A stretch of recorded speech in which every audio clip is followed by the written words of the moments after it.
지금 다시 시작할게요. 저는 SMTP에 대해서 발표할 한민아입니다. 네, 발표 시작하겠습니다. 먼저 SMTP를 설명하기 전에 메일 시스템의 구성에 대해 알아보겠습니다. 먼저 메일 시스템은 유저 에이전트, 메일 서버, SMTP 세 가지 요소로 구성이 되어 있는데요.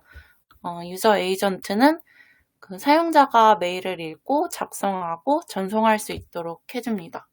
메일 서버는 사용자가 메일 작성을 끝내면 유저 에이전트가 메시지를 메일 서버로 보내게 되고, 여기서 메시지는 메일 서버의 아웃풋 메시지 큐에 들어가게 됩니다. 통신자의 메일 서버에서 수신자의 메일 서버로 메시지가 전송이 되면 메일들은 수신자의 메일 서버 안에 메일박스라는 곳에 저장이 되고 유지가 됩니다. 마지막으로 SMTP는 애플리케이션 레이어에서 작동하는 메일 전송 프로토콜입니다.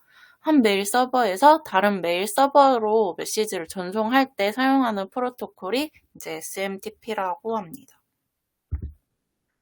SMTP는 심플 메일 트랜스퍼 프로토콜의 약자로 직역하면 간이 전자 우편 전송 프로토콜이라고 합니다. 인터넷에서 이메일을 보내기 위해서 이용되는 프로토콜로 거의 모든 이메일 소프트웨어들이 사용하는 프로토콜이에요. 이게 HTTP와 같이 지금의 인터넷이 있기한 1등 공신이라고 합니다. SMTP가 1981년경에 나왔다고 하니까 한 40년이 넘은 프로토콜이라고 합니다. SMTP가 이제 국내에서 상업적으로 주목받았던 시기가 1990년대 초반쯤이라고 해요. 이때가 한참 웹메일 솔루션들이 시장에 나올 때라고 합니다. 이제 SMTP 특징은 텍스트 기반 프로토콜이고 SMTP 서버와 클라이언트로 구성이 되어 있습니다.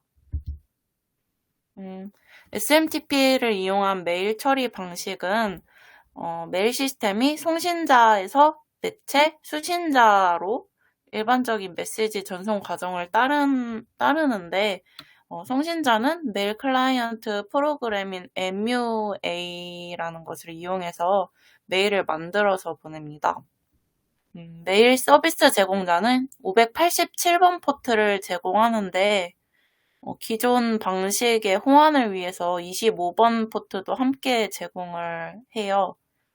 MSA는 587번 포트를 사용하고 MTA는 25번 포트를 사용하는데 MSA하고 MTA 모두 SMTP를 이용하는데 차이점이 MSA는 인증을 제공을 하고 MTA는 인증을 제공하지 않아요. 그래서 많은 SMTP 서버 프로그램들이 MSA하고 MTA 기능을 이제 모두 가지고 있습니다. 이제 메일 전송 시나리오인데요. 이게 abc@abc.com 사용자를 A라고 할게요. 이제 A 사용자가 메일 서버에서 서버한테 MUA로 작성된 편지를 SMTP를 이용해서 발송을 합니다. 이제 이 메일 내용에는 도착지의 정보가 들어 있습니다. A는 25번 포트로 메일을 수신하고 A는 도착지 서버에 MX 레코드를 DNS 서버에서 요청해서 가져오게 되는데 이때 MX 레코드는 메일 서버의 주소를 알려주는 역할을 해요. 이제 A는 MX 레코드로 도착지 메일 서버의 IP 주소도 가져오고 받은 메일을 메일 서버 B로 메일을 다시 전송을 합니다. B는 MDA를 통해서 수신자의 메일박스에 메일을 적재를 하고 이제 이 def.com을 사용하는 사용자는 POP 또는 IMAP 프로토콜로 메일을 가져오게 되는 이 시나리오입니다. SMTP의 통신 과정에 대해서 설명을 할 텐데 먼저 SMTP 클라이언트가 TCP를 이용해서 SMTP 서버와 세션을 만듭니다. 이제 3hand shake를 통해서 연결을 확인하고 220 메시지를 통해서 서비스 준비를 알려줍니다. 그리고 클라이언트를 식별하기 위해서 메시지를 보내고 이게 확인이 되면 250번을 통해서 완료됨을 알려줍니다. 이제 세션이 만들어지게 되고 SMTP 서버에 메일을 보낼 수 있게 됩니다. 이 단계에서 송신자의 메일 주소, 수신자의 메일 주소, 메일 제목 이런 것에 헤더 정보를 포함해서 메일의 전체 내용이 순차적으로 전송이 돼요. 이제 메일 전송을 완료하면 완료했으니 가보라고 이제 221번을 보내고 이후에 세션이 파괴가 돼요. 이제 결국에는 메일을 보내는 과정이 크게 연결 설정 단계, 데이터 전송 단계, 연결 해제 단계로 구분할 수 있습니다. 이제 SMTP 멀티미디어 콘텐츠 처리인데요. 이게 애초에 SMTP는 텍스트 메시지를 전송하는 거를 목표로 만들어졌다고 해요. 근데 얼마 되지 않아서 이제 이미지나 동영상, PPT와 같은 바이너리 데이터를 함께 처리해야 하는 요구가 생겨났어요. 근데 바이너리 데이터를 포함한 메일은 대략 이 그림과 같은 형식인데 메일 구조가 복잡해지면서 문제점이 생겼는데 문제점은 이제 각 데이터들을 분리할 수 있어야 하고 데이터가 플레인인지 텍스트인지 바이너리 데이터인지 각 데이터의 타입을 알 수 있어야 돼요. 그리고 SMTP는 프린터블한 텍스트 데이터를 처리하는 것을 목적으로 만들어졌기 때문에 바이너리 데이터를 텍스트로 변환할 필요가 있습니다. 이제 해결 방법으로 다음과 같은 구조가 만들어졌는데 SMTP는 각 데이터 사이를 바운더리 문자열을 이용해서 각 데이터들을 분리를 했고 이제 각 데이터의 앞부분에 데이터의 부가 정보를 담은 헤더를 두는 것으로 각 데이터의 타입을 알 수 있게 했습니다. 그리고 베이스 64 인코딩 기법을 사용해서 바이너리 데이터를 텍스트로 변환해서 프린터블한 텍스트 데이터 처리가 가능하게 이제 해결 방법을 내놨습니다. 이제 메일 서버 시나리오가 생겼는데요. 먼저 이 악용 시나리오를 설명하기 전에 SMTP 릴레이에 대해서 설명을 할게요.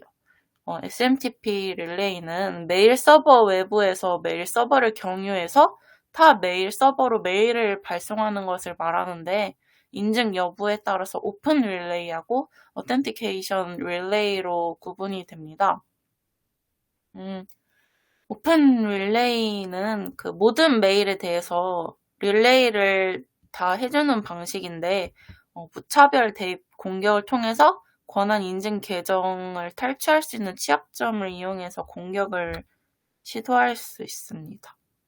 먼저 이제 시나리오를 말씀을 드릴 건데 먼저 공격자는 보안 설정이 미흡한 메일 서버의 릴레이 권한을 탈취를 합니다. 그 다음 이미 메일 주소에 스팸 메일을 전송을 하고 다량의 스팸 메일 전송으로 인해서 메일 서버가 과부하가 오게 돼요. 이제 스팸 메일 수신을 성공한 경우에는 메일 발송 결과를 잉다코드 250으로 전송을 하게 되고 메일 발송 결과 수신으로 인해서 메일 서버가 과부하가 오게 돼요. 이제 그 다음으로 스팸 메일을 수신을 못한 경우에는 이메일 계정 불일치와 같은 스팸 메일 수신 실패가 됩니다. 이제 반송 메일 전송 코드를 보내는데 이제 400번대나 500번대를 포함해서 보내게 되고 그 다음에 반송 메일 수신으로 인해서 메일 서버 과부하가 오게 되는 이 악용 시나리오가 있습니다.